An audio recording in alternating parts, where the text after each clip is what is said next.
TheChowTimePod. It's your host, Red. I got a video today from Dr. Orion. He does really wonderful videos. I know his videos don't do too well on my platform, but they're very good videos for men and women to kind of learn and, go about things, which is fine by me. I'm not really caring about views too much, so I just want to put the information out there. So please like and subscribe down below. I'd really appreciate that. And let's get to that chow. It's chow time. I'm Dr. Orion Taraban, and this is PsychHacks, Better Living Through Psychology. And the topic of today's short talk is the truth about the red pill. Ooh. So I think it's about time that I made this episode. I think it's an important one, and I hope that you will listen through to the very end. First of all, I think it will be helpful to define what I mean by the red pill for the purposes of this conversation, because the term can mean a lot of different things to a lot of different folks. My working definition of the red pill is a set of knowledge and know-how that facilitates the construction of a worldview that pertains to men's place in society and to intersexual dynamics in particular.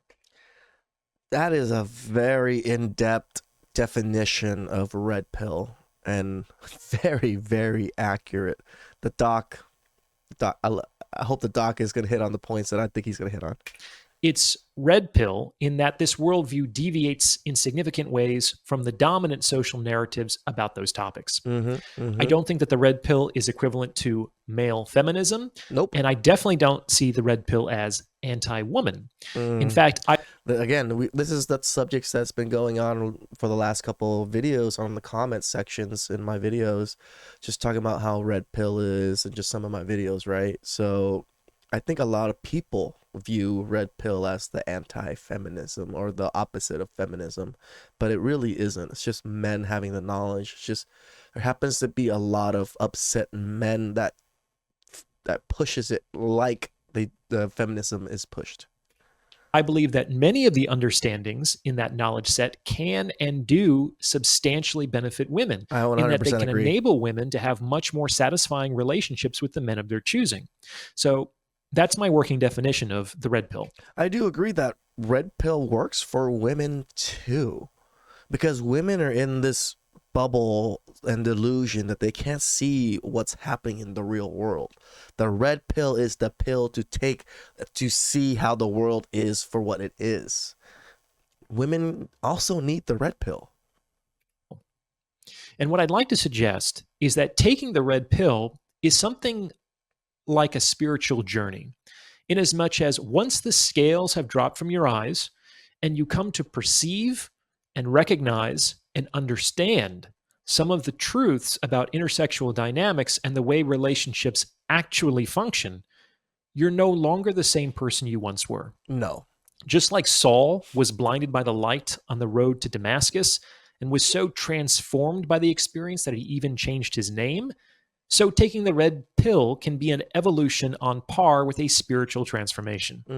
And within this framework, I think it's important to keep in mind two spiritual teachings which can meaningfully inform men's use of the red pill. Let's get right into it. The first teaching is kind of a joke about enlightenment. And the joke goes like this: enlightenment? Better not start. Having started, better finish.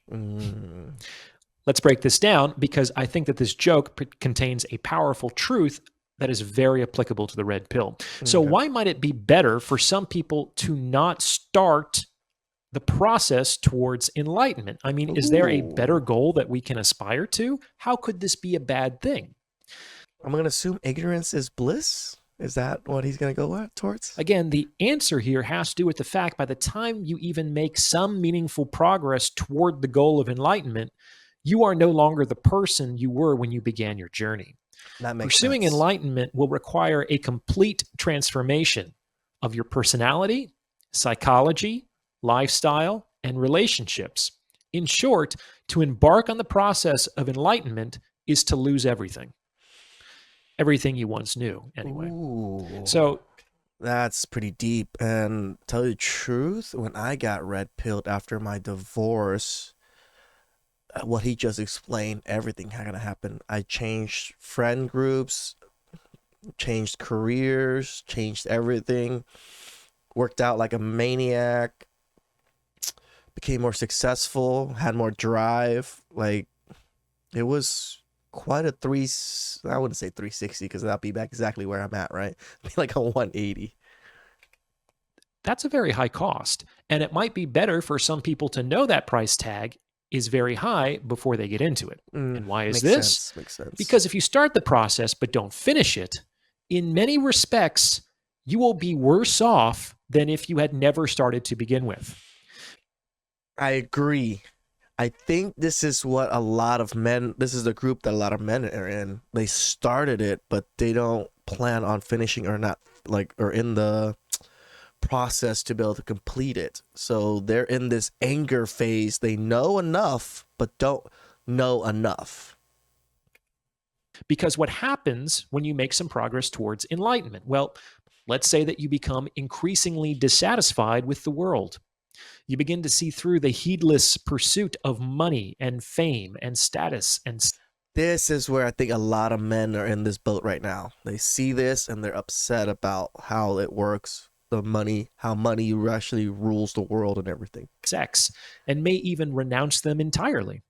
However, Mm. because you haven't yet arrived at full enlightenment and you don't yet have anything better to replace it with, maybe you've given Ooh. up the bad, but you haven't yet fully replaced it with the good. What's Mm. more, you've just given up a lot of the things that make life pleasant and enjoyable without having yet arrived at real joy or true understanding.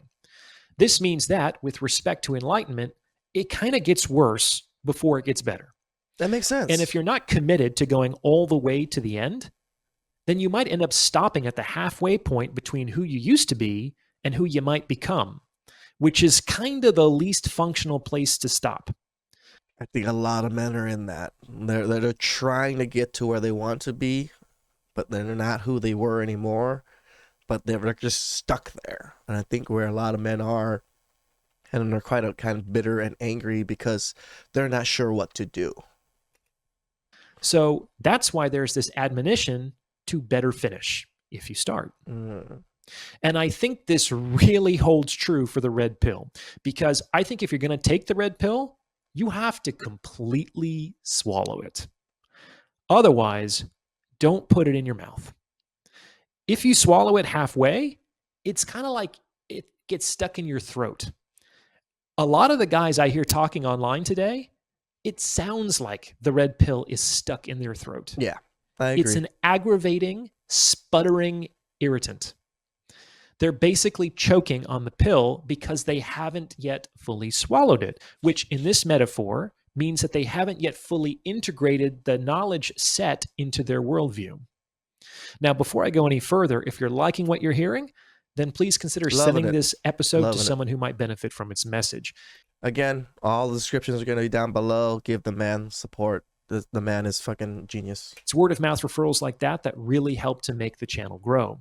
And if you're interested in going to grad school, be sure to check out my top rated GRE self study program at stellargre.com. You can use the coupon code PSYCH for 10% off all membership plans. Now, how do you know if you've fully integrated the red pill? It's very simple. You know that you've fully integrated the red pill when you are no longer upset by Yeah. the truths that it reveals. Where there is anger, there is not yet understanding. And the ultimate goal of the red pill is understanding, not an intellectual understanding that can rattle off a host of statistics or esoteric terms or sex based injustices, but a deep emotional understanding that is predicated on an acceptance of reality. Reality is what it is, Yep. no more, no less. Getting angry at reality indicates a lack of acceptance about reality.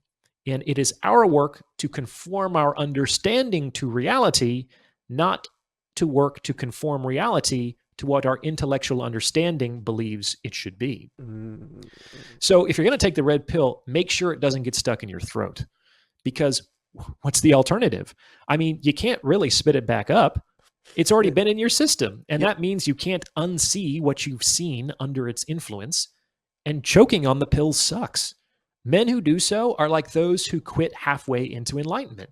They completely renounce women and sometimes society at large. Yeah. but they don't really have anything better to replace it with yet. Now, this might very well be an inevitable. This is why we talk about MGTOWs and people that are going their own way. I'm not part of that group. I still want to get married. I still want to do these things. This is where I think I do feel like somewhat. I mean, people are allowed to do what they want to do, right?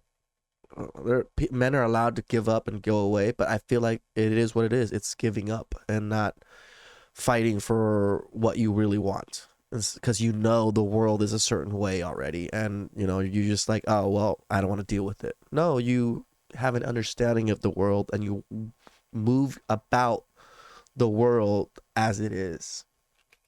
Stage in the process toward true understanding and integration. But if so, it is definitely a stage in that process. It is not the end goal. Yeah.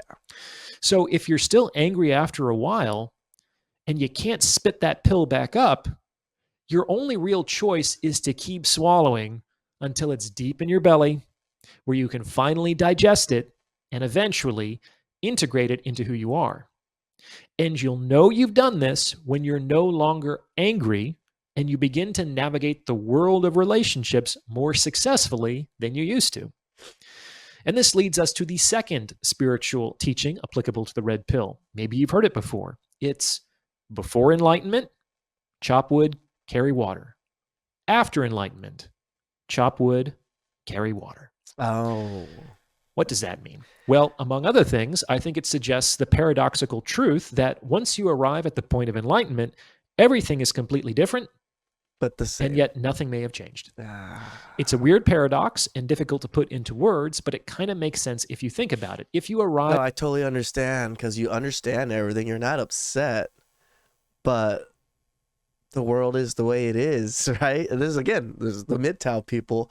What can we do to fix some of these things? Nothing. I'll just walk away from society and women. So I totally understand. At a higher level of awareness, then the whole world changes because you yourself have changed, despite nothing being objectively different. Correct. So what does this have to do with the red pill? Well, just like your blue pill beta simp days were probably characterized by relationships with women, eventually your red pill alpha king days will probably be characterized by relationships with women. Damn.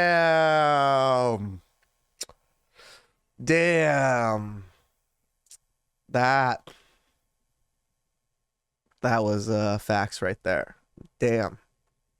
Either way, you're defined through relationships with women. This one got me, guys. This one got me good. This one's good. Everything is completely different, and yet nothing has changed. And this is because, excepting a very small minority of men, women are going to be a part of our lives in one way or another. Correct. And when fully integrated, the red pill allows men to have fulfilling relationships with women in a way that makes sense for the particular individuals involved. Women are not the enemy. Nope. And they are not to be feared or hated or shunned. Nope. These emotional responses indicate a lack of acceptance and understanding. I agree. That said, I'm also not saying that men should just get over it. Many men have been significantly harmed by women, and working through their trauma is going to be an essential stage of their journey. I agree. And I'm not saying that the end result is supposed to look like men and women holding hands and singing Kumbaya. For many men, it is entirely appropriate not to return to the relationships they once had. The MGTOWs. I mean, again, we understand these positions for men, because what can we do? Right? We know, we see everything as it is. We can't fix many things, especially from the opposite end of things. We can only fix ourselves and change ourselves. And once we've changed ourselves to where the best that we can be, and the other side's still the same, yeah, I can see, I totally understand why people would just give up. What I am saying is women aren't going anywhere. No, they're not. And the vast majority of men will continue to relate to women in some form or another after they swallow the red pill. understanding women and intersexual dynamics more generally is kind of like finally reading the rule book to a game you have little choice but to play. Agreed. Imagine all the fouls and the injuries and the violations that can accrue by playing a game if you don't know the rules. Correct. However, knowing the rules will not only being chivalrous, treating them nicely, putting them on pedestals. Those was a set of rules that we learned growing up, but those weren't actually the rules. Those were just rules to screw us over, and the game was a totally different game. And that's when Red Pill showed us the game. keep you safer, but should realistically inform your strategies when playing the game. So I hope I haven't alienated my audience with this episode, but No. you might as well know where I stand sooner as opposed to later. I am not anti-woman, despite having many opportunities in my personal story to become so. Same. I also have quite a bit of personal stories about it, but I still love women. Still date here and there. I don't date too often nowadays, just a little bit more busy. And still want to get married. The chances of me marrying here, from what I can tell, is just lower and lower as time progresses. I'll most likely just marry someone from Cambodia and buy a nice beach house over there. I've worked to heal my trauma. I've integrated my understanding into a comprehensive worldview, and I enjoy fulfilling, effortless relationships with women. And I wish the same for all the other men out there. A long episode, but an important one. What do you think? Does this fit with your own experience? Let me know in the comments below. And if that was some good chow. The doc, he's a red pillar for sure. You know, he's gone through the motions and analyzed everything. His in-depth analytics on how red pill is viewed and the philosophy of red pill is very awesome. You know, once you do it, you better finish, or else you're gonna be a bitter old man looking at the world as and why the world is the way it is. You know, but the world is the way it is. You just have to navigate around it and like play that game, right? Please like and subscribe down below. I'd really appreciate that, and I'll catch you guys next time. It's chow time.